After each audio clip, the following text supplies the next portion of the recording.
Mari kita bersatu dalam doa. Bapa di dalam surga, kami mengucap syukur karena hidup ini penuh dengan misteri, tapi kami bisa memegang-Mu yang memberikan kepastian kepada kami. Sekalipun kami tidak tahu apa yang akan terjadi esok, tapi kami tahu siapa yang memegang tangan kami. Kami bagaikan musafir di dalam dunia ini.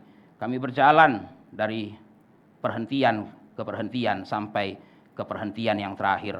Kalau kami mengingat 11 bulan yang lalu kami memulai tahun 2025 ini, dan tanpa terasa sekarang kami berada di penghujung tahun 2025. Waktu kami memulai tahun 2025 semua serba tidak pasti, penuh misteri, dan kami menjalaninya sampai pada hari ini. Kami tidak tahu apa yang akan terjadi tahun 2026, tapi kami tahu siapa yang memegang tangan kami. Kami bersyukur karena tangan-Mu lah yang sudah menuntun kami dan membawa kami ke rumah-Mu pada pagi hari ini. Kiranya Tuhan yang mempersiapkan hati kami untuk merenungkan firman Tuhan. Kiranya Tuhan yang memberikan firman-Mu kepada kami. Pakailah waktu yang akan berjalan di depan kami, dan pakailah hamba-Mu yang berbicara mewakili-Mu di hadapan kami. Kami serahkan seluruh pemberitaan firman Tuhan yang akan berlangsung sebentar lagi. Di dalam nama Tuhan Yesus kami berdoa. Amin. Theodore Roosevelt Jr. adalah Presiden Amerika Serikat yang ke-26. Kalau dilihat dari kondisi masa kecilnya, tidak akan ada yang percaya kalau suatu hari dia akan menjadi Presiden Amerika Serikat. Saudara-saudara, Theodore Roosevelt Jr. itu lahir dengan fisik yang sangat lemah dan kesehatan yang buruk, sehingga sebagian masa kecilnya itu dihabiskan hanya dengan berbaring di tempat tidur. Saudara-saudara, orang yang sangat berjasa dalam mengubah hidup Theodore Roosevelt Jr. adalah ayahnya, Theodore Roosevelt Senior. Saudara-saudara, Theodore Roosevelt Senior tidak mau masa depan anaknya suram hanya karena kondisi fisiknya yang lemah. Dalam percakapan empat mata dengan anaknya, saudara dikasihi oleh Tuhan, Roosevelt Senior mengatakan, Theodore, kamu memiliki pikiran yang jernih, pemikiran yang kuat, tetapi kamu tidak memiliki fisik yang kuat. Dan tanpa bantuan fisik, pikiranmu tidak dapat berkembang sejauh yang seharusnya. Kamu harus membentuk tubuhmu. Saudara-saudara dikasihi oleh Tuhan, Theodore Roosevelt Senior kemudian membangun ruang olahraga di lantai 2 rumah mereka dan mengawasi latihan anaknya yang sangat berat. Dan dia kemudian mencari dokter dan teknik pengobatan yang terbaik untuk menyembuhkan penyakit asma dari anaknya. Dan dia juga membawa beberapa kali anaknya berlibur ke Eropa, ke Switzerland, saudara kasih oleh Tuhan, dan ke negara-negara lain untuk mencari udara yang segar. Karena udara yang segar bagus bagi pemulihan paru-paru anaknya. Saudara-saudara, jerih payah Theodore Roosevelt Senior tidak sia-sia. Saudara-saudara dikasihi oleh Tuhan, semakin hari kesehatan Roosevelt Junior semakin baik dan tubuhnya semakin kuat. Bahkan ketika Roosevelt Junior menjadi mahasiswa Harvard, dia menjadi atlet tinju di kampusnya. Saudara bisa bayangkan, saudara dikasihi oleh Tuhan, seorang anak yang lahir sakit-sakitan, saudara-saudara, seorang anak yang lahir dengan fisik yang lemah, waktu mahasiswa bisa menjadi atlet tinju di kampus. Saudara-saudara, waktu Roosevelt menjadi presiden pun, saudara kasih oleh Tuhan, dia tetap mempertahankan olahraganya sebagai atlet tinju, saudara kasih oleh Tuhan. Saudara-saudara bisa bayangkan, bagaimana mungkin seorang anak yang lahir asma, yang lahir sakit-sakitan, sebagian besar masa kecilnya hanya dihabiskan berbaring di tempat tidur, bisa menjadi seorang atlet tinju di kampusnya, bahkan kemudian menjadi presiden Amerika Serikat. Saudara-saudara, cerita ini menunjukkan kasih seorang ayah kepada anaknya. Saudara-saudara, tanpa Roosevelt Senior, tidak mungkin Roosevelt Junior bisa menjadi presiden Amerika. Tanpa Roosevelt Senior, tidak mungkin Roosevelt Junior bisa memiliki tubuh yang kuat. Saudara-saudara dikasihi oleh Tuhan, mengapa Roosevelt Senior berjuang habis-habisan? Bikin gym di lantai 2 rumahnya, pergi bawa anaknya ke luar negeri. Lalu kemudian, saudara yang dikasihi oleh Tuhan, dia mencari dokter dan teknik pengobatan yang terbaik untuk anaknya. Satu-satunya jawaban adalah karena mengasihi anaknya. Saudara-saudara, Roosevelt Junior sendiri menyadari bahwa orang yang paling berjasa dalam hidup itu adalah papanya. Maka di dalam buku biografinya, Roosevelt Junior mengatakan, papaku adalah pria yang paling baik yang pernah saya kenal. The best man ever I known. Pria yang paling baik, pria yang paling hebat, pria yang paling berjasa dalam hidup saya adalah papa saya. Saudara-saudara yang kasih oleh Tuhan, salah satu perbedaan iman Kristen dengan agama-agama lain adalah iman Kristen menyebut Allah sebagai Bapa. Tidak ada agama yang menyebut Allah sebagai Bapa. Saudara-saudara, semua agama memiliki Allah. Semua agama percaya ada Allah. Saudara-saudara, orang beragama karena mereka percaya ada sosok yang disebut dengan Allah.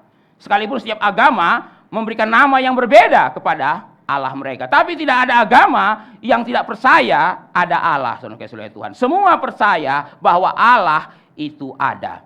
Saudara kasih oleh Tuhan, tetapi tidak ada agama yang menyebut Allahnya sebagai Bapa. Satu-satunya agama yang menyebut Allah sebagai Bapa adalah kekristenan. Orang Kristen bukan hanya percaya ada Allah. Saya ulangi saudara-saudara, orang Kristen bukan hanya percaya ada Allah. Orang Kristen mengenal Allah itu sebagai Bapa. Saudara yang kasih oleh Tuhan, dalam hidup kita banyak laki-laki, tapi cuma satu Bapak kita. Saudara yang kasih oleh Tuhan, di sini kita melihat ya, Bapak kita itu bukan cuma ada, saudara-saudara. Saudara-saudara, kalau cuma ada, laki-laki lain juga ada, tapi dia bukan Bapak kita. Tetangga kita laki-laki, bukan Bapak kita. Kalau ditanya, kamu tahu nggak si laki-laki itu ada? Ya ada, tetangga saya. Tapi dia bukan Bapak saya. Apa bedanya saudara kasih oleh Tuhan agama lain dengan agama Kristen? Agama Kristen bukan hanya tahu Allah ada. Agama Kristen mengenal Allah yang ada itu sebagai Bapa. John Calvin mengatakan bahwa apa yang hilang dari agama-agama lain bukanlah pengenalan akan Allah sebagai pencipta, melainkan pengenalan akan Allah sebagai Bapa. Saudara yang kasih oleh Tuhan, John Calvin mengatakan agama-agama lain juga percaya Allah sebagai pencipta. Tapi saudara kasih oleh Tuhan, apa yang hilang dalam agama-agama lain itu bukan konsep Allah sebagai pencipta, tapi konsep Allah sebagai Bapa. The fatherhood of God. Semua agama percaya God as creator, tapi hanya kekristenan yang percaya God as the Father. Saudara-saudara dikasih oleh Tuhan, pengenalan akan Allah sebagai pencipta datang dari wahyu umum sehingga bisa diperoleh siapa saja. Jadi mengapa ada agama? Agama ada karena wahyu umum. Mengapa orang bisa tahu Allah ada? Karena Allah menyatakan diri melalui ciptaannya. Maka saudara kasih oleh Tuhan, apa yang membuat agama ada? Agama ada karena manusia tahu ada pencipta. Jadi saudara kasih oleh Tuhan, konsep Allah sebagai pencipta itu ada di dalam agama manapun. Tetapi konsep Allah sebagai Bapa itu hanya dalam kekristenan. Kenapa saudara-saudara? Karena pengenalan akan Allah sebagai Bapa itu berasal dari special revelation, wahyu khusus. Apa bedanya wahyu umum dan wahyu khusus? Sederhana, wahyu umum bisa diterima oleh semua orang, itu namanya umum, general. Tapi wahyu khusus hanya bisa diterima oleh orang tertentu, itu namanya spesial. Karena yang mendapatkan pewahyuan ini, yang bisa mendapatkan pengertian ini hanya orang tertentu. Jadi apakah Allah memperkenalkan diri pada semua orang? Ya. Itu sebabnya saudara-saudara dalam teologi reform kita tidak percaya ada orang ateis. Saudara-saudara dalam teologi reform orang ateis itu cuma pembohong. Apakah orang ateis tahu ada Allah? Tahu. Lalu kenapa mereka mengatakan tidak ada Allah? Roma 1 mengatakan mereka menindas pengetahuan itu dengan kelaliman. Jadi tidak ada orang ateis, saudara kasih oleh Tuhan. Kenapa saudara kasih oleh Tuhan? Karena Allah menyatakan diri pada semua orang. Allah tidak membiarkan ada satu orang pun dalam dunia ini yang tidak tahu dia ada. Tapi saudara kasih oleh Tuhan, hanya orang Kristen yang tahu bahwa Allah itu adalah Bapa. Bagaimana kita bisa mengetahui bahwa Allah adalah Bapa kita? Melalui Kristus. Inilah yang tidak diberitahukan oleh ciptaan kepada kita. Mazmur 19 mengatakan, langit menceritakan kemuliaan Allah dan cakrawala memberitakan pekerjaan tangannya. Bagaimana mungkin orang yang melihat langit tidak tahu ada Allah, kecuali dia bohong. Langit menceritakan kemuliaan Allah, dan cakrawala menceritakan perbuatan tangannya. Saudara, dari bangun pagi sampai tidur lagi lihat langit, bagaimana mungkin saudara mengatakan tidak ada Allah? Cuman satu kesimpulannya, saudara bohong. Tapi apa yang tidak bisa diberitakan oleh langit? Apa yang tidak bisa diberitakan oleh gunung? Apa yang tidak bisa diberitakan oleh cakrawala kepada kita? Langit tidak bisa mengatakan kepada saudara bahwa Allah adalah Bapa saudara. Maka saudara perhatikan, saudara kasih oleh Tuhan, penyembah-penyembah berhala itu melihat Allah itu sebagai, melihat ciptaan itu sebagai Allah. Mereka lihat gunung, mereka pikir itu Allah. Mereka lihat bintang, mereka pikir itu Allah. Mereka lihat laut, mereka pikir itu Allah. Tapi saudara kasih oleh Tuhan, setiap kali mereka lihat gunung, mereka takut. Takut gunung meletus. Maka kasih sesajen. Lihat laut, takut badai. Maka kasih sesajen. Lihat bintang, takut sial. Maka kemudian bikin sesajen. Maka saudara perhatikan baik-baik. Di luar kekristenan, semua agama itu based on fear. Kenapa beragama? Karena takut. Kenapa kasih sesajen? Wah, nanti ketimpa bencana lu. Kenapa kasih sesajen? Wah, nanti kamu ketimpa gunung meletus.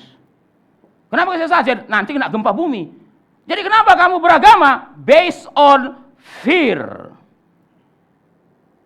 Based on fear. Tapi saudara kasih oleh Tuhan, kekristenan bukan based on fear. Based on love. Kenapa? Loh, itu bapamu. Bapamu. Kenapa kamu beragama? Orang Kristen beragama based on love. Because he is my father. Dia bapakku. Kenapa aku harus takut dengannya? Saudara-saudara kasih oleh Tuhan, di sini kita perlu mengkoreksi juga ya, kalau saudara bapak-bapak. Saudara kasih oleh Tuhan, relasi saudara dengan anak saudara based on fear atau based on love ya? Biasanya saudara-saudara ya, anak takut sama bapaknya. Itu sebenarnya bukan konsep bapak yang alkitabiah, saudara-saudara ya. Ya bapak harus takutin pak. Namanya juga bapak-bapak. Ya saudara-saudara, itu bukan konsep bapak-bapak yang alkitabiah, saudara kasih oleh Tuhan. Saudara-saudara, bapak di dalam Alkitab itu bukan untuk ditakuti, karena dia mengasihi. Lalu kenapa kita kemudian menjadikan konsep bapak, ya harus takutin pak. Maka saudara kasih oleh Tuhan, bapak-bapak itu suka jaim kan? Kenapa saudara kasih oleh Tuhan? Supaya anaknya takut sama dia. Tapi kalau saudara perhatikan di Alkitab, loh, Bapa kita di sorga tidak mau seperti itu. Dia ingin setiap kali kita memandangnya, kita nggak takut. Kita merasa nyaman. Kenapa nyaman? He is my father. Saya bukan anak yatim. Saya bukan anak yatim. Kenapa saudara kasih oleh Tuhan? Saya punya bapak. Loh, bapakmu yang mana? Di sorga. Saudara-saudara kasih oleh Tuhan, kasihan juga hari ini saudara-saudara ya. Ada banyak orang itu punya bapak tapi kayak anak yatim. Kenapa saudara-saudara? Bapak sih punya pak, tapi kayaknya saya nggak bisa ngomong sama dia di rumah. Takut berrelasi dengan apa? Galaknya minta ampun. Ya makanya lebih suka ngomong sama mama kan. Nah, seperti anak laki-laki saudara kasih oleh Tuhan. Anak laki-laki paling bisa terbuka sama mamanya. Itu nggak sehat saudara kasih oleh Tuhan. Itu nggak sehat. Kenapa nggak terbuka sama papa? Aduh, nggak pernah kepikiran pak terbuka sama papa itu maksudnya gimana pak? Itu nggak pernah terbuka dan papa itu di kalimat yang sama. Itu tidak pernah ada pak. Terbuka dengan papa itu mitos. Kita terbukanya dengan mama. Loh kenapa? Ya kalau terbuka dengan papa takutnya pak kita dimarahin. Kayaknya papa saya cuma bisa marah-marah pak, nggak bisa yang lain. Wah ini konsep apa ini saudara-saudara? Saudara kasih oleh Tuhan, Bapa di sorga menunjukkan kasihnya kepada kita. Dan sebenarnya figur Bapa di dalam Alkitab itu figur yang mengasihi, a lover. A lover. Saudara-saudara dikasih oleh Tuhan. Tapi bagaimana ya kita bisa mengetahui bahwa Allah itu Bapa kita? Karena Kristus. Saudara-saudara dikasih oleh Tuhan, Yesus adalah anak tunggal Bapa yang sudah bersama dengan Bapa dari kekekalan. Lalu kemudian waktu hari Natal dia datang ke dalam dunia ini. Dan untuk apa Yesus datang ke dalam dunia ini? Untuk memberitakan kepada saudara, you have a father. Engkau punya Bapa. Semua orang beragama mengatakan engkau punya Allah. Semua orang beragama mengatakan kamu harus takut kepada Allah. Tapi Kristus mengatakan kamu punya Bapa. Oh, Bapa yang mana? Bapa di sorga. Saudara-saudara yang dikasihi oleh Tuhan, inilah yang kita lihat dalam perjanjian baru, bukan? Dalam doa Bapa kami, Yesus mengajar kita, kalau kamu berdoa, panggil Allah sebagai Bapa.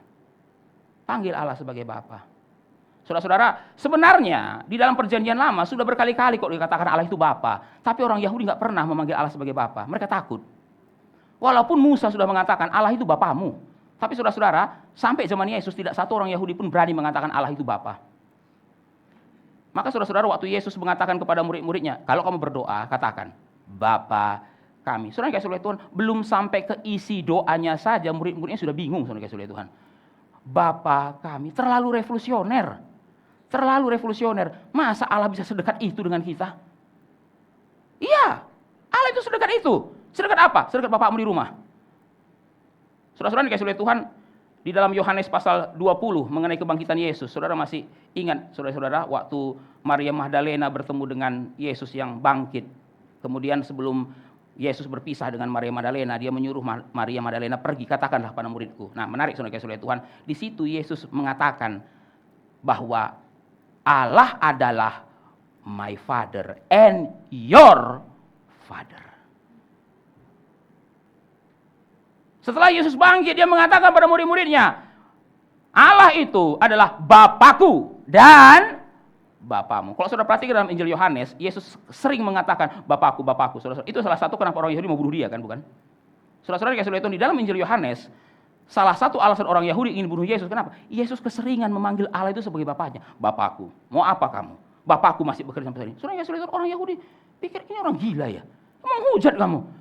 Sekali boleh bilang Bapakku, tapi tiap kali kamu bilang Bapakku, Bapakku, Bapakku. Bapakku. Emang kamu siapa? Bilang Allah itu Bapakku. Maka saudara dikasih oleh Tuhan, sampai orang Yahudi sampai titik nggak tahan. Mereka ambil batu mau lempar di Yesus. Kenapa? Karena keseringan ngomong Bapakku, Bapakku. Saudara-saudara, mungkin murid-murid Yesus juga saudara dikasih oleh Tuhan merasa nggak enak setiap kali Yesus ngajar Bapakku, Bapakku. Tapi karena guru ya saudara dikasih oleh Tuhan, aduh ya tenang aja lah gitu ya. Tapi orang Yahudi yang lain pikir ini orang nggak tahu diri ya, Bapakku. Bapakku. Saudara-saudara yang dikasih oleh Tuhan, saya masih ingat satu kali ada cerita ya. Saudara-saudara, ada seorang yang beragama lain. Dia kemudian pergi ke suatu kota. Dia nginap di hotel. Ini di luar negeri, saudara dikasih oleh Tuhan. Dia nginap di hotel di luar negeri. Nah, baru dia keluar dari hotel itu, dia ketemu sama seorang anak kecil. Baru saudara-saudara dikasih oleh Tuhan, dia coba untuk mengkonvert anak kecil itu ke agamanya dia. Baru kemudian dia tanya sama anak kecil itu, saudara dikasih oleh Tuhan, kamu yakin kalau kamu jadi Kristen, kamu bakal masuk surga? Anak itu bilang, yakin. Yakin. Baru kemudian orang itu bilang seperti sama anak kecil, enak aja yakin-yakin, emang Allah itu bapakmu? Dia bilang, iya. Anak itu bilang, iya. Oh, saudara-saudara dikasih oleh menarik sekali. Kalimat anak itu terngiang-ngiang sampai ke hotel, saudara dikasih oleh Tuhan. Bapak, anak kecil ini kok bisa dengan yakin? Iya. Dia pikir, wah kok ada anak kecil bisa dengan yakin mengatakan Allah itu bapaknya? Saudara-saudara, kalimat itu men-trigger dia cari kekristenan. Dan akhirnya jadi orang Kristen. Emang Allah itu bapakmu? Iya. Saudara-saudara, dia bilang, saya sudah belajar agama bertahun-tahun aja gak berani loh. Gak pernah punya keyakinan sehebat ini bilang Allah itu bapakku. Ini anak masih kecil loh. Bisa mengatakan Allah itu bapaknya lah. Saya belajar agama bertahun-tahun.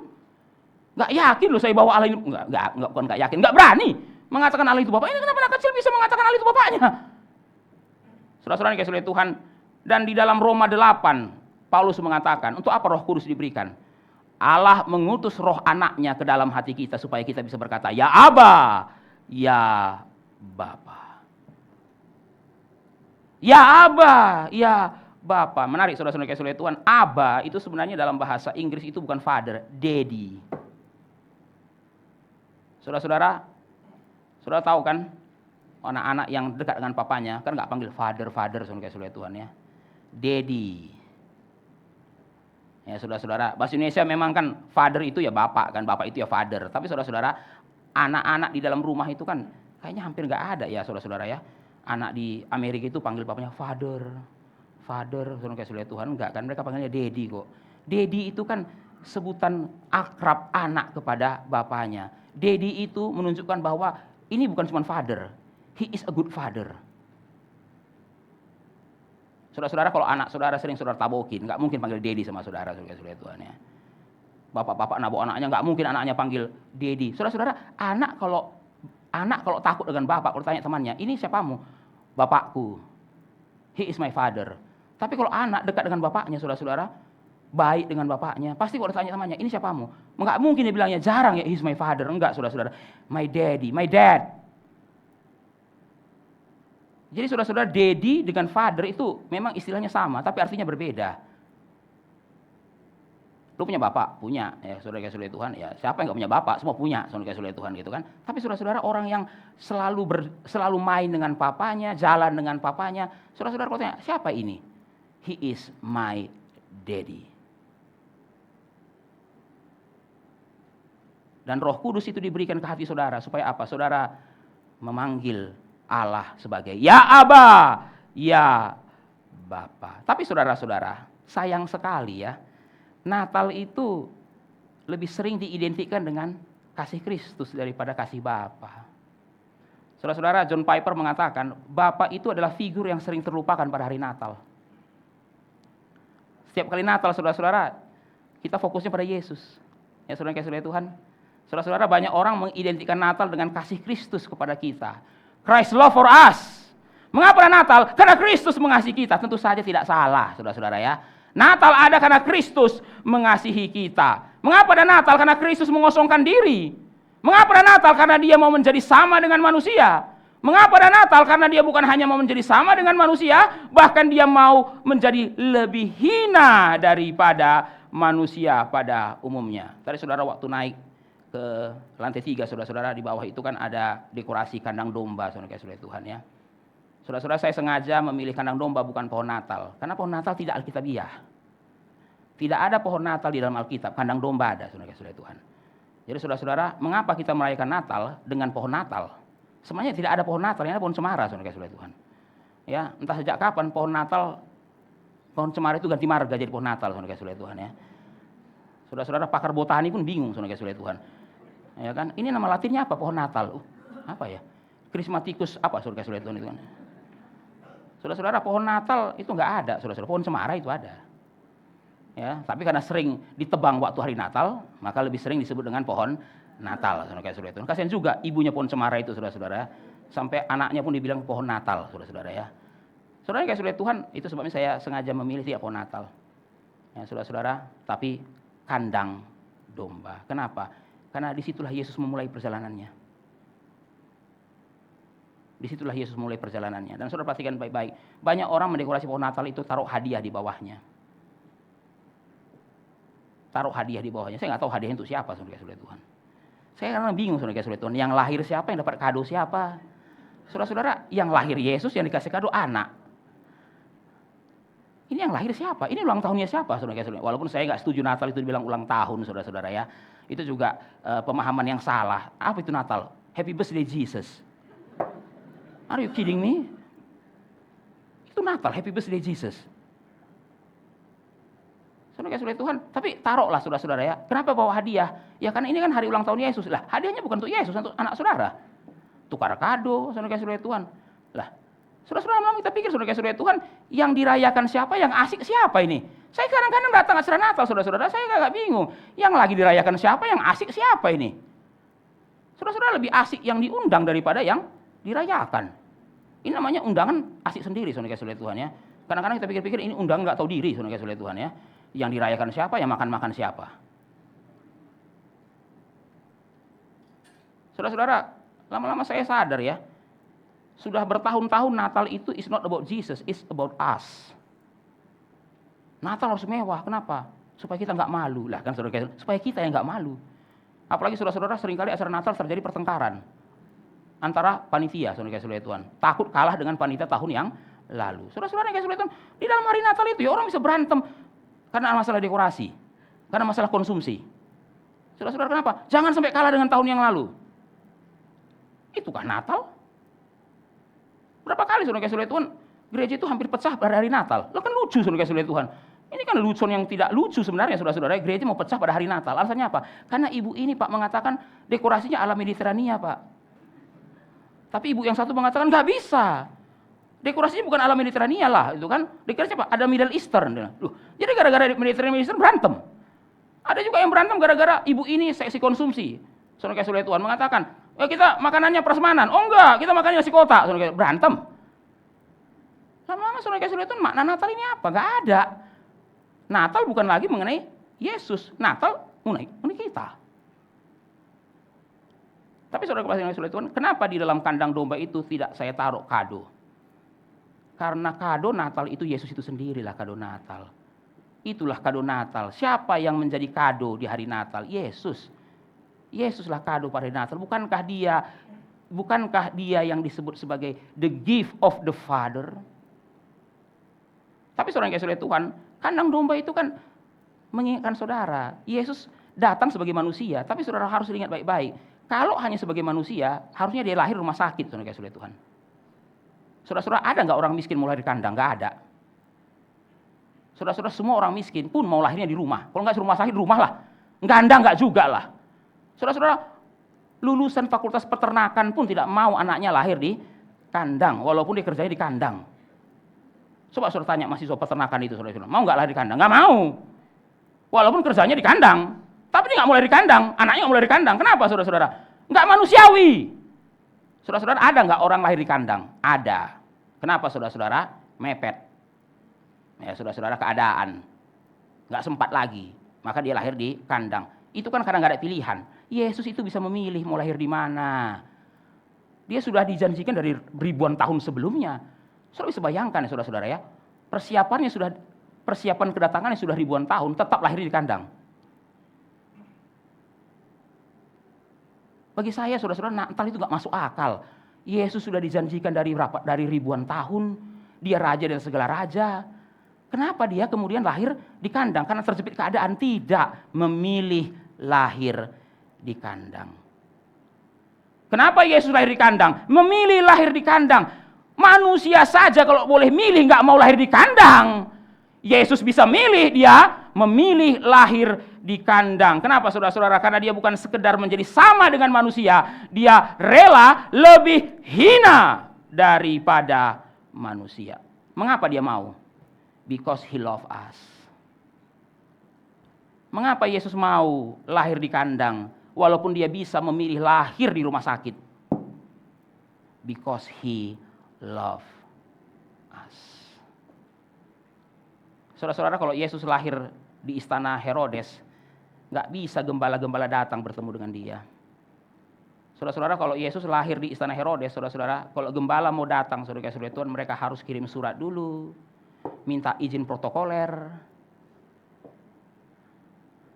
Tapi saudara-saudara Tuhan, gembala itu kan gambaran saudara dan saya, miskin, terbuang.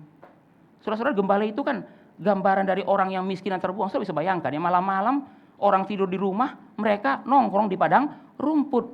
Ngapain bro? Nongkrong di padang rumput malam-malam. Kamu gak punya rumah? Ya gimana lah. Saya sih pengen tidur di rumah, cuma gak ada uang.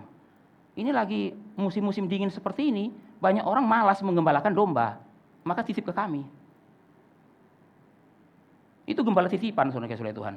Jadi orang-orang yang punya domba itu orang kaya, tapi kalau lagi malam gitu masuk angin. Maka dia titip, itulah gembala-gembala itu. Jadi saudara-saudara, waktu orang tidur di Bethlehem, mereka itu nongkrong di luar Bethlehem, terbuang. Dan saudara-saudara, kotor, pasti gembala kotor, bau. Sudah terbuang, bau lagi. Itu kan gambaran saudara dan saya. Ayo bayangkan kalau Yesus lahir di istana Herodes, siapa yang bisa datang bertemu dengan dia? Tapi bersyukur saudara-saudara ya, Yesus tidak lahir di istana Herodes. Dia memilih tempat yang lebih hina daripada saudara dan saya, supaya saudara dan saya bisa bertemu dengan dia. Mengapa sih dia mau melakukan itu? Because he love us. Tapi Natal bukan hanya berbicara tentang kasih Kristus kepada kita. Natal juga berbicara tentang kasih Bapa kepada kita. Banyak orang berpikir bahwa yang mengasihi orang berdosa hanya Kristus. Banyak orang berpikir bahwa Bapa benci dengan orang berdosa. Tapi dia mengampuni orang berdosa, kenapa? Karena sungkan dengan anaknya. Saya tidak tahu saudara-saudara, mungkin saudara-saudara pernah memegang teologi yang salah ini. Saudara berpikir, ya Bapa itu sebenarnya marah sama kita Pak. Tapi Yesus berkata pada Bapa, Bapa jangan marahin mereka. Ini aku rela mati untuk mereka. Oh Bapak, ya udahlah ya, saya nggak marah sama mereka. Oh jadi saudara-saudara kita melihat di sini pribadi pertama dengan pribadi kedua beda pendapat. Bapak mau bunuh kita, jangan Bapak. Saya mau bunuh, jangan. Kasihani mereka. Ya kalau Bapak mau bunuh aku aja. Saudara-saudara dikasih oleh Tuhan, ini gambaran karikatural ini. Tapi ini teologi yang salah. Siapa yang mengasihi kita? Yesus. Bapak benci kita, Yesus sayang kita. Tapi karena Bapak melihat Yesus mati bagi kita, Bapak bilang, ya udahlah ya, sayang juga ini, kasihan. Anak saya sudah mati juga. Loh. Jadi saudara-saudara bertanya, benar nggak Bapak mengasihi kita? Enggak, yang mengasihi kita adalah Yesus. Itu teologi yang salah. Teologi yang salah, saudara-saudara. Bapa mengasihi kita sehingga dia mengutus Yesus ke dalam dunia ini. Itulah yang dikatakan dalam Yohanes 3 ayat 16. Mari kita bersama-sama membuka Yohanes 3 ayat 16.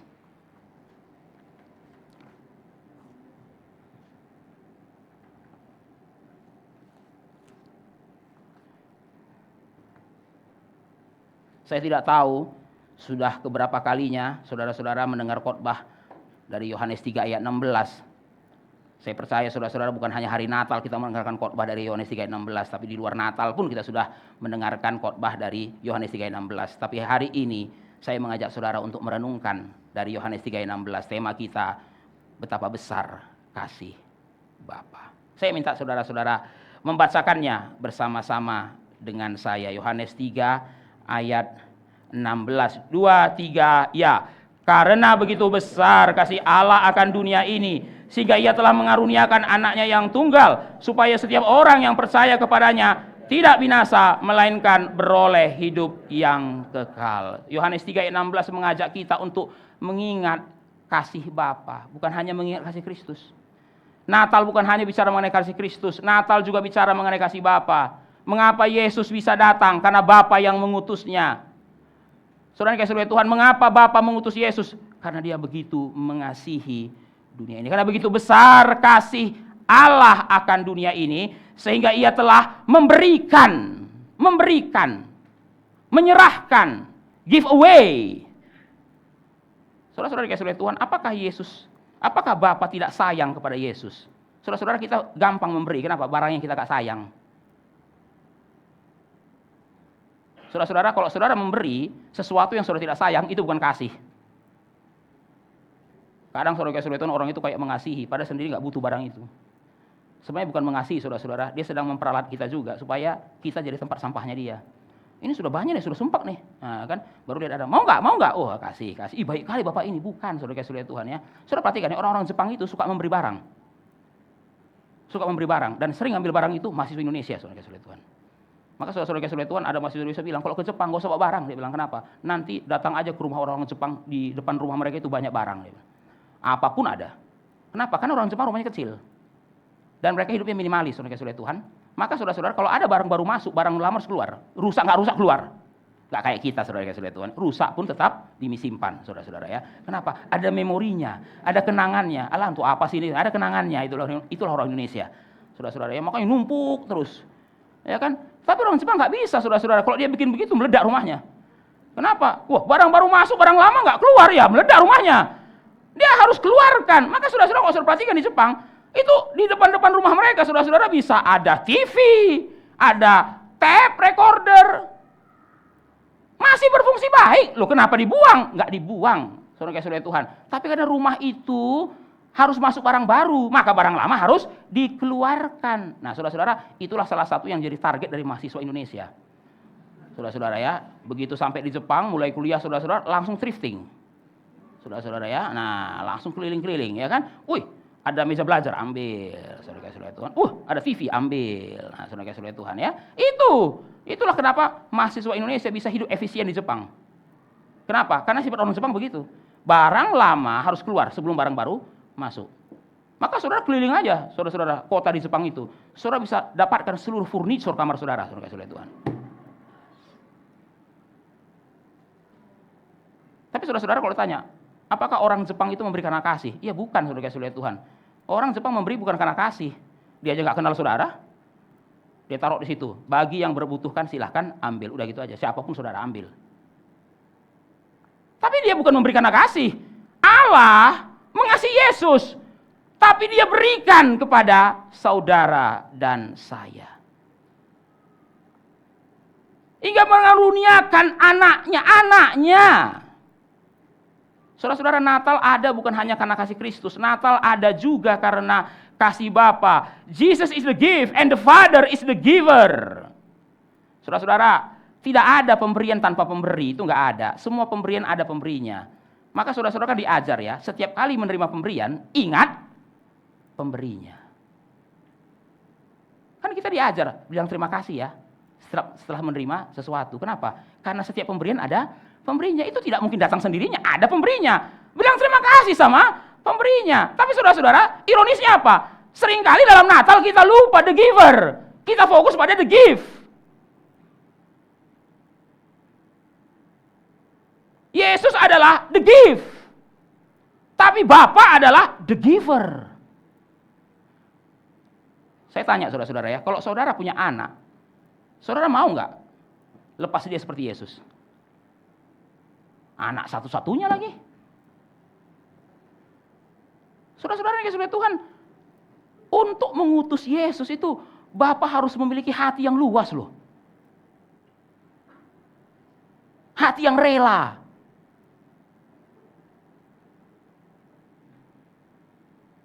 Saya ulangi saudara-saudara, untuk mengutus Yesus, saudara gini ya, saudara yang dikasihi Tuhan, jangankan mengutus Yesus, saudara, anak saudara pergi ke luar negeri untuk masa depannya saja, saudara nangis di airport, saudara yang dikasihi Tuhan.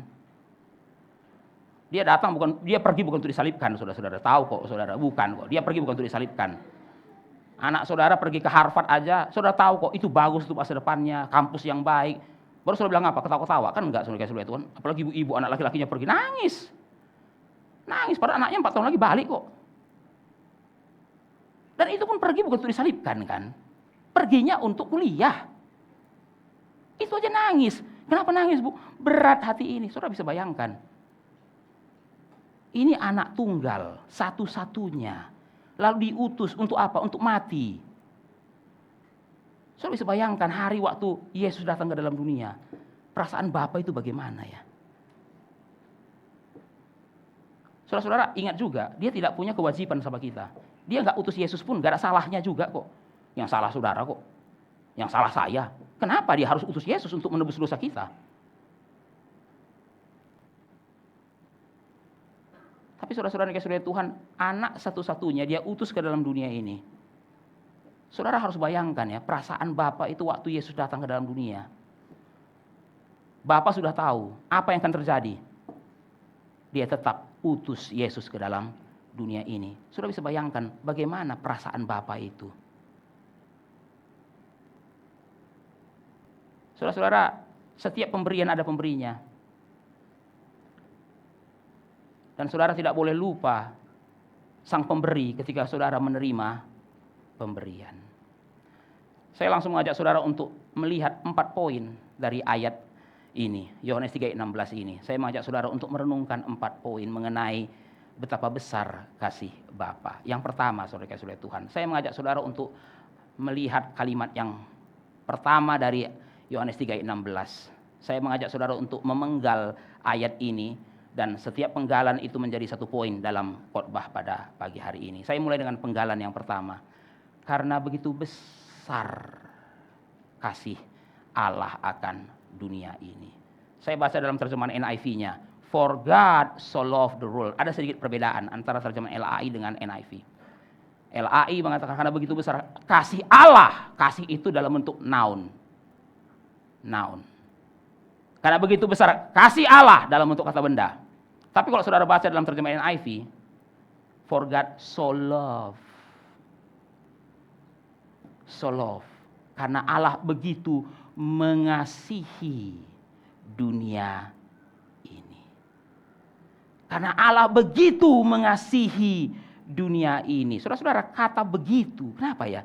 Kenapa Yesus menggunakan kata begitu?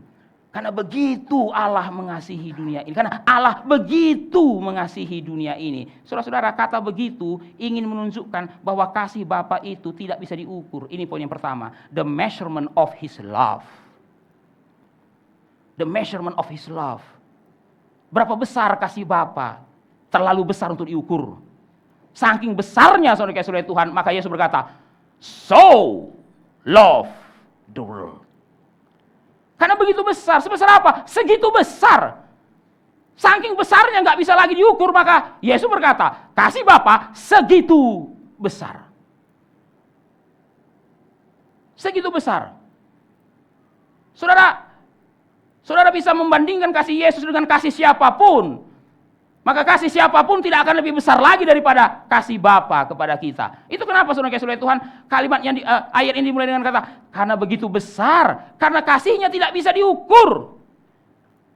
Dia begitu mengasihi dunia ini. Maka pertanyaan saudara-saudara ya, kenapa dia begitu mengasihi dengan dunia ini? Ada apa dengan dunia ini?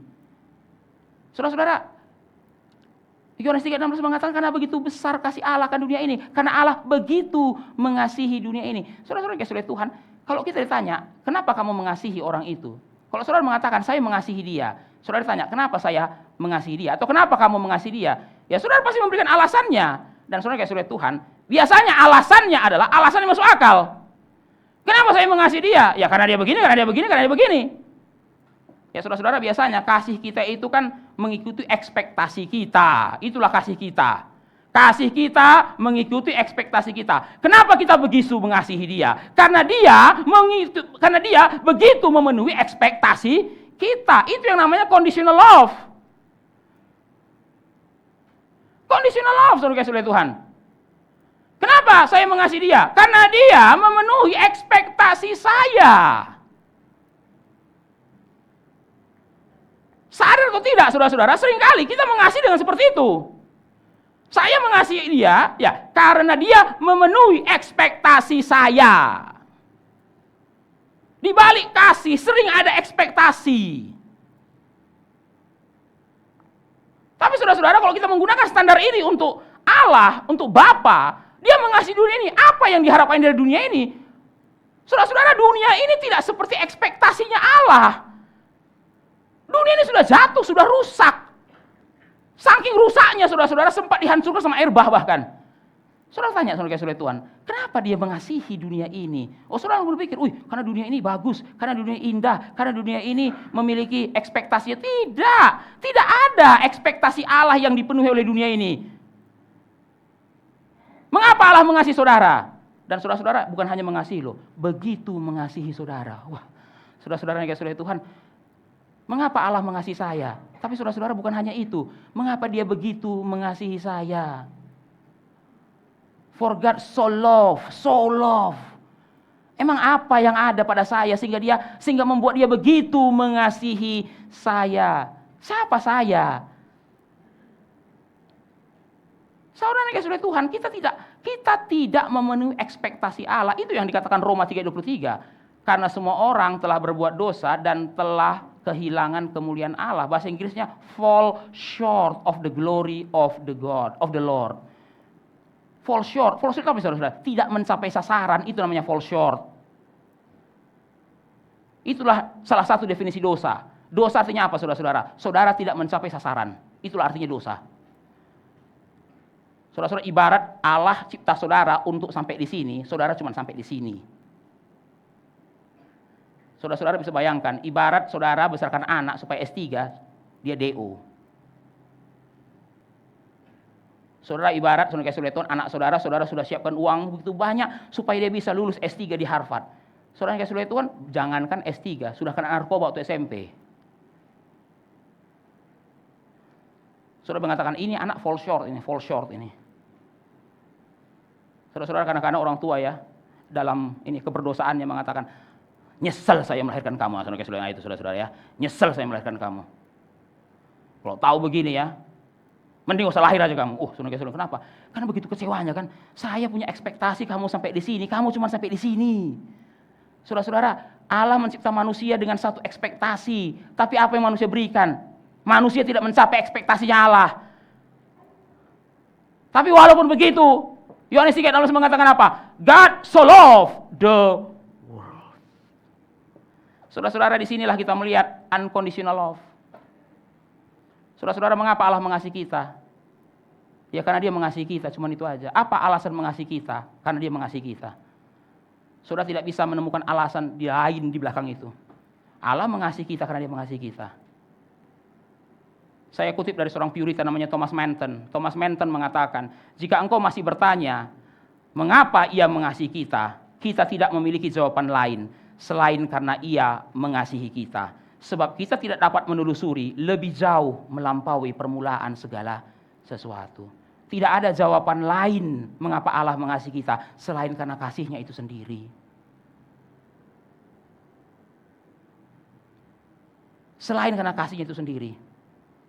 Itulah namanya kasih yang tak bersyarat. Saudara-saudara, tidak ada orang yang bisa mengasihi dengan tidak bersyarat kecuali Bapa itu sendiri. Saudara-saudara yang kasih oleh Tuhan, untuk apa kita perlu mengetahui betapa besarnya kasih Bapa? Dengarkan kalimat ini saudara-saudara.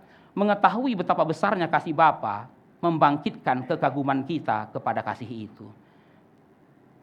Dengan mengetahui bahwa Dia begitu mengasihi kita, maka kita menjadi kagum akan kasih-Nya. Saudara-saudara yang kasih oleh Tuhan, mengagumi kasih Bapa mencegah kita jatuh dalam dosa. Saudara dengarkan baik-baik. Mengapa kita mudah jatuh dalam pencobaan? Karena saat itu kita lupa bahwa kasih-Nya begitu besar. Saudara-saudara yang kasih oleh Tuhan, coba saudara ingat Taman Eden. Manusia belum berdosa, tapi kok bisa jatuh dalam dosa ya? Iblis pakai tonjokan apa itu? Adam belum jatuh dalam dosa. Kalau sekarang saudara kasih oleh Tuhan ya kita memang sudah jadi budak dosa. Tapi Adam belum berdosa. Tapi waktu iblis datang langsung KO. Tapi saudara kasih oleh Tuhan, kalau saya pikir ya, serangan iblis yang pertama apa ya sampai Adam jatuh? Ingat baik-baik, bukankah Tuhan berkata semua pohon dalam taman ini tidak boleh kamu makan buahnya? Tuhan nggak bilang begitu, Tuhan bilang boleh. Tapi sengaja memang setan sengaja menggunakan kalimat itu. Untuk apa? Nah menarik saudara-saudara ya. Untuk mengecilkan pandangan saudara terhadap kasih Allah. Itu yang dilakukan oleh setan. Setan tidak langsung suruh Hawa makan buah itu. Oh kalau disuruh begitu Hawa nggak makan. Tapi setan pancing dengan pembicaraan itu. Semua nggak boleh dimakan bukan? Saudara-saudara kenapa setan ngomong seperti itu? Supaya Hawa mulai ragu Tuhan itu baik. Baik sih, tapi nggak sebaik itu juga. Nah, mulai saudara-saudara Tuhan. Baik sih, tapi nggak sebaik itu juga. Ya, saudara-saudara secara terselubung, setan lagi bilang sama Hawa, kamu jangan terlalu idealis melihat Tuhan. Dia baik, nggak sebaik itu juga. Nggak boleh kan dimakan? Hawa bilang, boleh, kecuali yang di tengah taman. Ah, itulah kamu. Sebenarnya ya, Tuhan nggak mau kamu jadi sama seperti Allah. Kenapa? Karena Dia iri. Kalau nanti ada lain selain Dia terasa terganggu, tersaingi. Saudara perhatikan baik-baik. Perhatikan saudara kasih oleh Tuhan di situ makin jauh pembicaraan itu. Apa sebenarnya yang ingin dicapai oleh iblis? Dia ingin manusia ragu bahwa Tuhan itu mengasihinya. Saudara-saudara, detik saudara tidak yakin kasih Allah besar, detik itu saudara rentan dengan dosa. Waktu saudara tidak yakin bahwa Allah sangat mengasihi saudara, saudara akan sangat mudah jatuh dalam dosa. Itu sebabnya saudara yang kasih oleh Tuhan, kita harus selalu ingat betapa besar kasih Bapa itu. Karena kalau saudara ingat Dia begitu mengasihi saudara, tidak ada dosa yang bisa menjatuhkan saudara. Saudara-saudara yang kasih oleh Tuhan, mari kita lihat yang kedua. The manifestation of His love. Kalau yang pertama, the measurement of His love. Yang kedua, the manifestation of His love. The manifestation of His love. Sehingga Ia telah mengaruniakan anaknya. Saudara-saudara yang dikasihi oleh Tuhan, bukti kasih Bapa yang paling besar adalah Yesus. Saudara-saudara yang dikasihi oleh Tuhan, apakah tidak ada bukti kasih Bapa yang lain? Banyak. Bukankah dengan memberikan saudara makanan itu menunjukkan Dia mengasihi saudara? Bukankah dengan memberikan saudara udara itu membuktikan Dia mengasihi saudara? Bukankah dengan memberikan saudara kesehatan membuktikan Dia mengasihi saudara? Iya, saudara kasih oleh Tuhan. Saudara kasih oleh Tuhan, ada banyak manifestasi kasih Bapa yang lain, tapi tidak ada artinya dibandingkan dengan Yesus Kristus. Saudara-saudara, saya baca ya 1 Yohanes 4 ayat 10. Nah, ini menarik. 1 Yohanes 4 ayat 10, saudara-saudara. Inilah kasih itu. Bukan kita yang telah mengasihi Allah, tapi Allah yang telah mengasihi kita dan telah mengutus anaknya. Inilah kasih itu. Loh, kok ini? Bukan yang lain juga kasih. Tapi seakan-akan Yohanes mengatakan, ini kasih itu, kayak yang lain bukan kasih. Loh, jadi waktu O2 itu dikasih, itu bukan kasih. Waktu makanan itu diberikan, itu bukan kasih. Betul, itu kasih. Tapi saudara-saudara Tuhan, puncak dari manifestasi kasih Bapa itu Yesus. Dengar saudara-saudara Tuhan, dengar kalimat ini. Saudara tidak berhak menuntut Allah berikan lebih lagi. Kurang ajar orang Kristen. Sudah dikasih Yesus pun masih ngeluh waktu nggak dikasih uang. Tuhan kurang mengasihiku, aku sakit nggak sembuh. Loh, kamu sudah dikasih Yesus loh.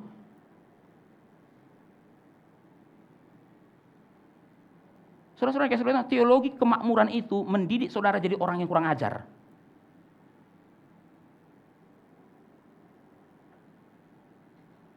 Saudara-saudara Tuhan, Allah bisa kasih uang, bisa. Allah kasih makanan, kasih. Allah kasih kesehatan, bisa. Tapi manifestasi kasih Allah yang paling besar adalah Kristus. Kalau itu sudah dikasih, bagaimana mungkin orang Kristen masih bisa mengatakan, Tuhan kurang mengasihiku. Hanya karena aku sakit gak sembuh. Hanya karena aku miskin gak jadi kaya. Anaknya sudah dikasih, tapi saudara merasa dia kurang mengasihi saudara. Itu kan kurang ajar.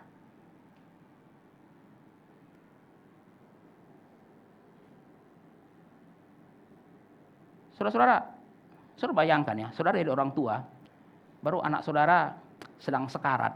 Tetangga saudara anaknya butuh organ donor. Lalu saudara Tuhan, saudara menimbang-nimbang ini ya. Gimana ya? Kasih enggak jantung anak saya ke jantung anak tetangga saya ini karena dia butuh organ. Anak saya sudah sekarat sih. Lalu saudara akhirnya memutuskan ambil jantung anak itu. Tapi saudara-saudara kan katanya ya, enggak boleh mati dulu. Saudara-saudara Tuhan, kalau udah mati udah berhenti, nggak ada gunanya juga organ itu. Maka saudara-saudara Tuhan ya anak itu kemudian karena sudah tahu nggak akan lama lagi juga ya sudahlah, direlakan. Ambil jantung itu kasih ke anak tetangga saudara hidup. Saudara bisa bayangkan saudara-saudara Tuhan, setelah dia sehat, lalu dia bilang sama temannya, Om itu nggak sayang sama saya. Kenapa? Karena dia kemarin waktu tahun baru nggak kirim nastar kepada saya. Kurang ajar nih orang saudara-saudara Tuhan. Kamu ributin nastar, anaknya sudah mati kok untuk jantungmu. Anaknya sudah mati untuk jantungmu, sekarang kamu ributin nastar.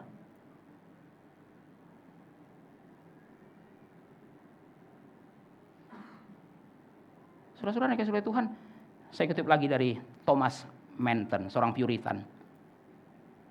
Thomas Manton mengatakan, pemberian Yesus begitu besar sehingga kasih Allah mencapai batas tertingginya. Bapa tidak punya Kristus yang lain, tidak ada penebus yang lebih layak, tidak ada anak lain untuk diberikan kepada kita. Jadi saudara-saudara Tuhan, pemberian Kristus itu sudah menjadi limit tertinggi kasih Allah. Memberikan Kristus kepada saudara, itu artinya Allah sudah memberikan semuanya. Semuanya. Saudara-saudara, semua pemberian Allah, jika dibandingkan dengan Yesus, bagaikan lilin yang menyala di hadapan matahari. Saudara pernah nyalakan lilin siang-siang, saudara-saudara Tuhan ya? Nyala sih, tapi nggak signifikan ya saudara-saudara Tuhan. Itulah semua pemberian Allah dibandingkan Yesus. Jadi kalau orang sudah menerima Yesus, mana mungkin dia mengatakan, oh saya merasa kurang dikasih Tuhan. Kenapa? Saya belum dijawab doanya, saya belum disembuhkan.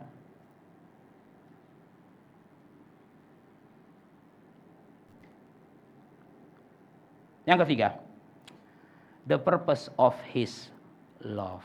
The purpose of His love. Supaya mereka yang percaya tidak binasa, melainkan memperoleh hidup yang kekal. Apa tujuan Bapa menyatakan kasih-Nya? To save us. Menyelamatkan kita dari apa? Dari kebinasaan. Nah saudara-saudara, seringkali orang waktu bicara kebinasaan itu bicara kematian. Tapi saudara-saudara Tuhan, binasa itu bukan hanya bicara mati fisik. Bukan saudara-saudara Tuhan. Kata binasa itu menggambarkan kondisi orang berdosa sejak dilahirkan. Jadi waktu Yesus mengatakan supaya mereka yang percaya tidak binasa, itu lagi berbicara saat itu saudara dan saya sedang binasa. Dan untuk apa? Yesus datang ke dalam dunia untuk menyelamatkan saudara dari kebinasaan. Apa itu binasa, saudara-saudara? Apa itu binasa? Saudara kasih Tuhan, saya langsung pinjam saja definisi dari Martin Lloyd Jones. Martin Lloyd Jones, seorang pengkhotbah Inggris. Dia mengatakan begini, saudara-saudara ya. Binasa berarti bukan hidup untuk hal-hal yang tertinggi dan yang mulia, tapi hanya hidup untuk hal-hal yang rendah. Itu namanya binasa. Jadi saudara yang kasih Tuhan, saudara nggak perlu tunggu mati baru binasa. Saat saudara hidup, tapi saudara hidup hanya untuk hal-hal yang rendah, itu berarti saudara sedang binasa. Saudara lihat itu anak-anak muda yang minum sop tikus sampai mabuk itu, saudara kasih Tuhan. Ayo, dia nggak punya tujuan hidup lagi emangnya. Masih hidup. Loh, kenapa kamu nggak kuliah? Kenapa kamu nggak belajar? Kenapa kamu cari kerja? Kenapa kamu minum sop tikus?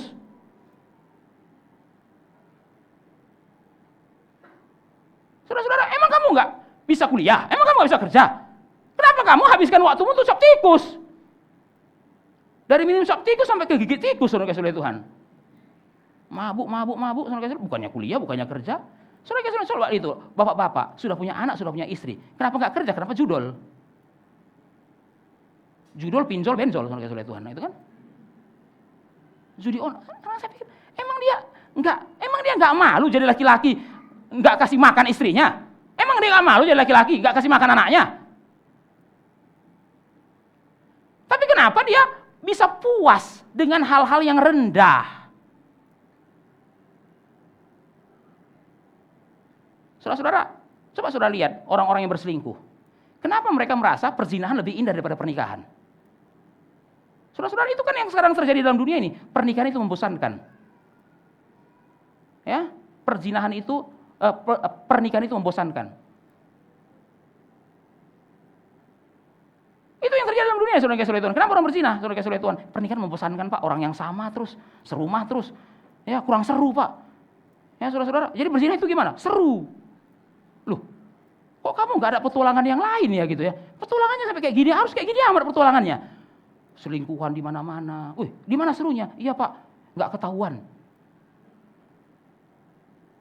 Aneh kan saudara-saudara ya?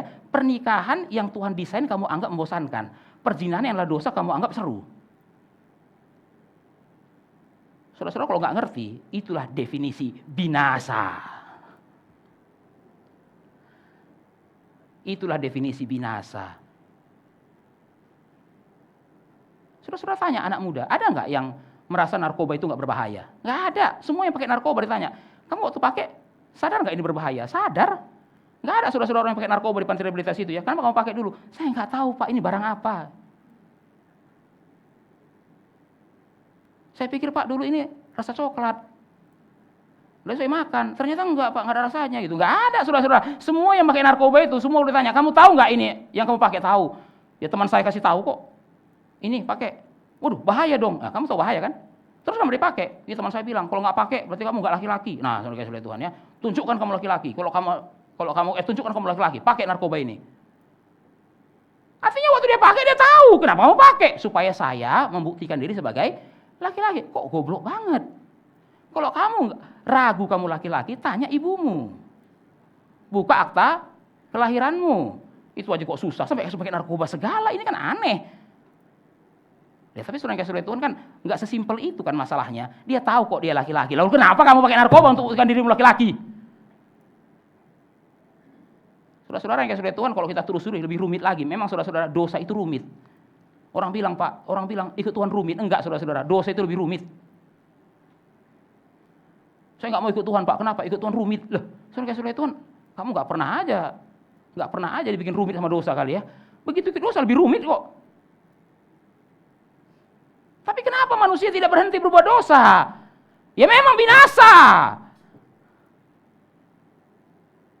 Ya saudara-saudara, seorang bapak gereja mengatakan, kita berbuat dosa karena kita menyukai dosa. Saudara-saudara dengar kalimat ini, kita berbuat dosa karena kita menyukai dosa. Jadi kita bukan hanya sekedar berbuat dosa. We are just not doing sin. Saudara, saya ulangi saudara. We are not just doing sin. We are loving sin. Saudara-saudara, kalau kita hanya berbuat dosa, mungkin karena terpaksa. Kalau saudara disuruh berhenti, saudara berhenti. Tapi kalau saudara melakukan dosa karena suka, saudara disuruh berhenti, nggak mau berhenti. Itu namanya we are loving sin. Kita menyukai dosa itu. Itulah binasa namanya. Saudara tidak hidup untuk hal-hal yang tinggi, mulia. Saudara malah bersemangat untuk hal-hal yang rendah. Itulah binasa. Saudara-saudara, selama di Mesir, bangsa Israel itu hidup. Tapi juga enggak hidup. Itulah bangsa Israel di Mesir. Kalau dibilang hidup, ada makanan ada. Tapi apa yang enggak ada, saudara-saudara Tuhan? Mereka tidak ada kebebasan. Diperbudak oleh Firaun. Dikasih makan, tapi disuruh kerja. Dikasih makan, disuruh kerja. Kerja untuk apa? Bangun kota. Kota untuk siapa? Untuk Firaun. Hidup untuk apa? Hidup untuk bangun kotanya Firaun. Loh, dibilang hidup sih hidup. Untuk apa kamu hidup? Untuk bangun kotanya Firaun. Oh, Tuhan bilang sama Musa, enggak, keluarkan mereka. Let my people go. Lalu mereka keluar dari padang gurun, keluar dari Mesir. Sejak keluar itu baru mereka hidup. Memang di padang gurun susah air, susah makan, tapi hidup. Hidup. Saudara-saudara, 400 tahun di Mesir, mereka hidup tapi mati. Setelah keluar dari Mesir itu, mereka baru benar-benar hidup. Itulah hidup yang kekal. Maka saudara-saudara Tuhan, saudara perhatikan ya, kitab Keluaran itu kan tidak ditutup dengan keluar ya. Kan namanya kitab Keluaran. Kalau hanya keluar saudara-saudara, maka hanya berhenti setelah mereka menyeberang Laut Merah, tutup. Tapi kitab Keluaran tidak ditutup dengan itu. Kitab Keluaran ditutup dengan membangun kemah suci. Perhatikan, 400 tahun hidup mereka untuk membangun kotanya Firaun. Setelah mereka bebas, mereka dipersilahkan untuk membangun rumah Tuhan. Itu bebas. Itu namanya hidup. Itu namanya hidup yang kekal.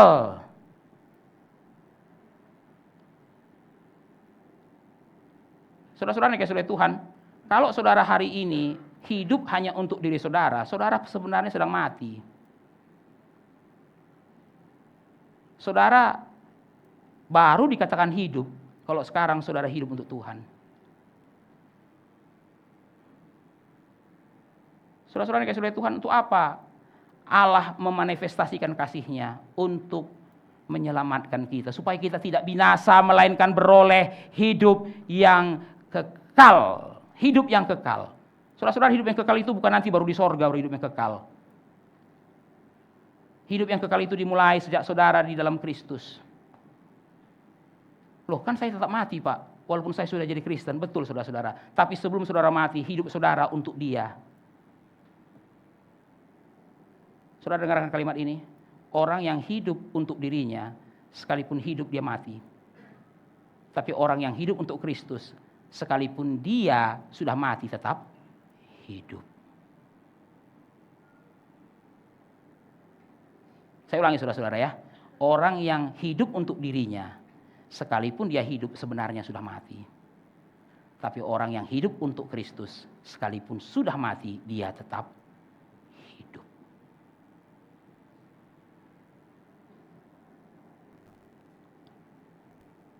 Saudara-saudara yang dikasihi Tuhan, saya masih ingat itu ada sebuah gambar lelucon, saudara dikasihi Tuhan. Itu ceritanya ada orang yang tiba-tiba sakit jantung. Lalu ada orang lewat, saudara dikasihi Tuhan, dia panggil ada orang di situ. Tolong dia, ya kan? Kenapa? Dia bilang, saudara dikasihi Tuhan, karena dia sebentar lagi akan mati. Baru orang itu nanya, emang selama ini dia hidup? Saudara dikasihi Tuhan. Ternyata orang itu filsuf, saudara dikasihi Tuhan ya. Nah, jadi waktu orang minta tolong, nanti dia mati.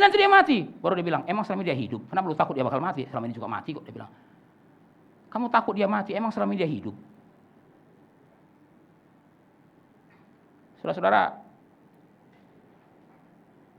mari kita lihat poin yang keempat, terakhir. Our response to His love. Our response to His love. Yang pertama, the measurement of His love. Yang kedua, the manifestation of His love. Yang ketiga, the purpose of His love. Terakhir, our response to His love. Saudara-saudara, nggak ada gunanya kasih Allah yang besar itu. Tidak ada gunanya kasih Bapa yang besar itu. Tidak ada gunanya kasih Bapa yang besar itu sudah ditunjukkan kalau saudara dan saya tidak menerimanya. Saudara-saudara, nggak ada gunanya matahari bersinar kalau saudara tutup jendela. Matahari sinar terang, tapi jendela saudara sudah tutup, tetap kegelapan saudara di dalam rumah. Kasih Bapa yang begitu besar, karena begitu besar kasih Allah kan dunia ini. Tapi kalau saudara-saudara tidak menerimanya, nggak ada gunanya. Maka saudara perhatikan baik-baik. Poin penting dari Yohanes 3:16 itu apa saudara-saudara? Yang percaya. Yang percaya. Betapa besar kasih Bapa. Ia telah mengaruniakan anaknya. Supaya yang percaya. Kasihnya itu begitu besar. Tapi saudara kalau tidak percaya, saudara tidak akan bisa mengalami kasih yang besar itu. Apalagi yang kurang? Nggak ada lagi yang kurang. Tuhan sudah tunjukkan semuanya. Sekarang bagian saudara. Kalau saudara mengatakan, oh, saya nggak mau percaya Tuhan Pak, kenapa saya nggak yakin Dia mengasihi saya? Itu omong kosong. Dia sudah kasih tahu kasih yang besar itu. Dia sudah tunjukkan kasih yang besar itu. Sekarang saudara mau percaya atau tidak? Saudara-saudara yang kasih oleh Tuhan, apa yang harus kita lakukan untuk menerima kasih yang besar ini? Harus percaya. Dan saudara-saudara percaya tidak percaya kepada kasih yang besar ini, konsekuensinya besar, saudara kasih oleh Tuhan. Saudara-saudara banyak orang berpikir, nggak apa-apalah menolak kasih Allah. Tidak, saudara kasih oleh Tuhan. Tidak. Maka saudara kasih oleh Tuhan, kenapa orang yang tidak percaya pada Yesus layak masuk neraka? Orang selalu berkata, kok kejam sekali ya orang Kristen. Masa orang nggak mau menerima Yesus masa orang kalau nggak mau menerima kasih Kristus, nggak mau menerima kasih Allah masuk neraka? Ya suka-suka saya dong nggak mau menerima. Ya kan namanya yuk dikasih, boleh tolak, boleh terima. Ya kalau saya tolak ya sudahlah. Saudara kasih oleh Tuhan. Tidak. Menerima kasih dan tidak menerima atau menolak, percaya atau tidak percaya, konsekuensinya besar. Kalau saudara percaya, hidup yang kekal. Loh, kalau saudara nggak percaya, kok harus masuk neraka ya?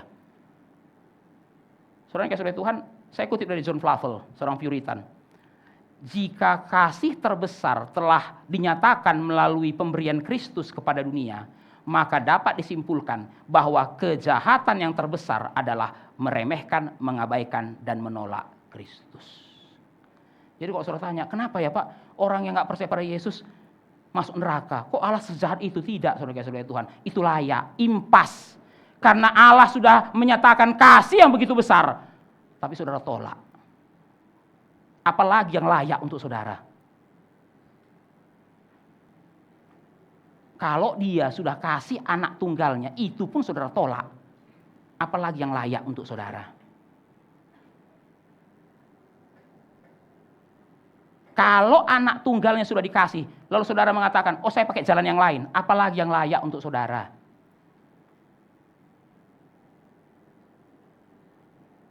Itulah sebabnya saudara kasih oleh Tuhan, kenapa saya tidak percaya dengan pluralisme agama. Orang mengatakan semua agama sama.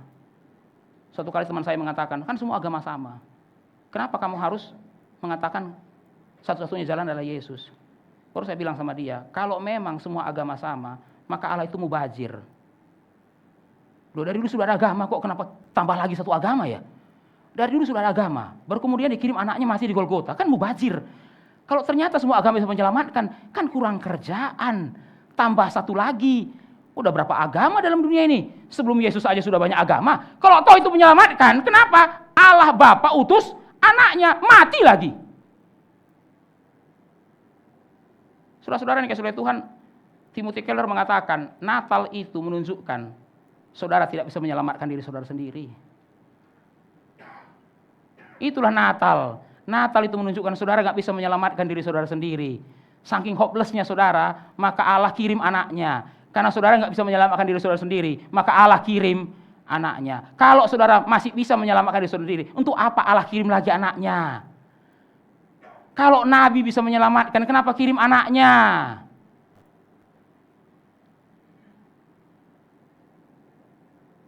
Itu sebabnya saudara kasih oleh Tuhan, menolak anaknya itu kejahatan terbesar. Itu kejahatan terbesar. Saya, sang Bapa berkata, saya cuma punya satu anak. Dan itu pun saya kasih ke dalam dunia untuk kamu. Sudah saya kasih, kamu bilang apa? Enggak. Ayo, kalau saudara sudah begitu, untuk apa lagi? Apalagi yang layak untuk saudara? Saudara yang dikasihi oleh Tuhan, kiranya kita di hari Natal ini bisa mengingat betapa besar kasih Bapa itu. Betapa besar kasih Bapa itu. Saudara-saudara yang dikasihi oleh Tuhan, bukankah satu hal yang ajaib ya? Bapa itu mau mengakui saudara sebagai anaknya? Saudara-saudara, di sorga Bapa punya anak tunggal. Anak tunggalnya itu adalah Yesus. Tapi Yesus datang ke dalam dunia menjadi anak manusia. Dan melalui Yesus yang menjadi anak manusia, saudara-saudara bisa diterima sebagai anak-anak Allah. Saya tanya saudara-saudara ya, kok dia nggak malu mengakui saudara sebagai anaknya? Dia nggak malu. Saudara-saudara yang kasih oleh Tuhan, itulah yang saya tangkap dari silsilah Yesus. Nama-nama dalam silsilah itu memalukan semua. Memalukan semua. Siapa yang nggak memalukan dalam nama-nama itu? Abraham, istrinya 2. Yehuda, berzina dengan menantunya. Rahab, pelacur. Rut, orang Moab, penyembah berhala. Batseba, berzina dengan Daud. Ayo saudara yang kasih oleh Tuhan. Baru tiba-tiba ditutup dari situ. Lahirlah Yesus, anak Yusuf. Saudara-saudara, kalau saudara punya nenek moyang kayak nama-nama ini, saudara dilihat nggak dari kakak, saudara kasih oleh Tuhan ya. Saudara-saudara, kalau saudara punya kerabat kayak orang-orang kayak gini, saudara masukkan nggak di kartu keluarga ini? Oh malu, Tuhan, malu. Aduh, malu-maluin aja nih, gimana ya? Saudara bisa bayangkan ya, kalau nenek moyang kita salah satunya kayak Tamar, nikah dengan mertuanya, ini bisa dihapus gak ini saudara ya? Dibikin cerita baru lah apa kayak gitu ya. Ini kok ada ini? Tapi Yesus tidak malu. Dia memasukkan namanya di dalam silsilah itu. Dia mengakui ini loh garis keturunan saya. Dia tidak malu. Dan saudara yang kasih oleh Tuhan, Yesus, Bapak malu gak mengakui saudara sebagai anaknya? Enggak. Kenapa dia gak malu? Karena yang dilihat bukan saudara, yang dilihat anak tunggalnya. Maka pada hari ini cuma pertanyaannya satu. Saudara di dalam Kristus atau di luar Kristus? Itu pertanyaannya. Saudara kalau dalam Kristus enggak usah malu dengan ekonomi saudara. Saudara kalau dalam Kristus enggak usah malu dengan wajah saudara. Saudara kalau dalam Kristus enggak usah malu dengan kulit saudara. Saudara kalau dalam Kristus enggak usah malu dengan latar belakang pendidikan saudara. Karena bagi Bapa it's no longer matter. Bagi Bapa yang penting cuma satu, kamu di dalam Kristus atau tidak. Oh Pak, saya malu Pak, minder saya, kenapa? Wajah saya jelek. Saudara yang kasih oleh Tuhan, Bapa di sorga tidak lihat wajah saudara, yang dilihat wajah anaknya. Saya orang miskin Pak, Bapa di sorga tidak peduli dengan kemiskinan saudara, yang dilihat kekayaan anak tunggalnya itu. Siapa dalam Kristus? Bapa di sorga tidak malu mengakuinya sebagai anak. Itulah makna Natal. Dia utus anaknya yang tunggal ke dalam dunia, menjadi anak manusia, supaya anak-anak manusia bisa menjadi anak-anak Allah. Inilah kalimat dari Athanasius. Anak Allah menjadi anak manusia untuk memungkinkan anak manusia menjadi anak-anak Allah. Mari kita bersatu dalam doa. Bapa di sorga, kami berterima kasih untuk firman yang sudah kami renungkan. Kami berdoa supaya kami bisa semakin menghayati di momen Natal ini betapa besar kasih Bapa. Kami adalah anak-anak yang dilahirkan untuk binasa, tetapi karena Yesus datang sebagai anak manusia, sehingga kami bisa diterima sebagai anak-anak Allah. Kami tidak bisa membayangkan bahwa Bapa tidak malu mengakui kami sebagai anak-anaknya. Maka apalagi yang kurang dalam hidup kami. Sekalipun kami tidak bisa mendapatkan seisi dunia ini, bukankah kami sudah mendapatkan anak-Mu yang tunggal, yang jauh lebih melampaui dunia ini. Maka biarlah kami sebagai orang Kristen tidak malu mengakui-Mu di hadapan manusia, dan bangga sebagai orang-orang yang percaya kepada Kristus. Dalam nama Tuhan Yesus kami berdoa. Amin.